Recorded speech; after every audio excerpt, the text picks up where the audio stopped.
Which box would you put this Clif Designs subwoofer? This is a 600 watt RMS, 1200 watt peak power competition quote subwoofer. Will you put it in this sealed box, which has 1.025 cubic feet? Or will you put it in this L7 box?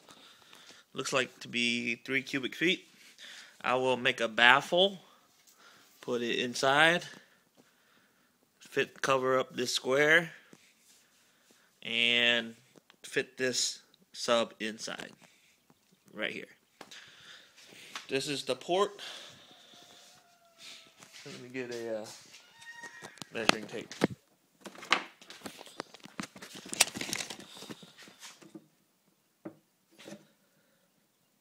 Two and a half and 13.25 inches port. The port is about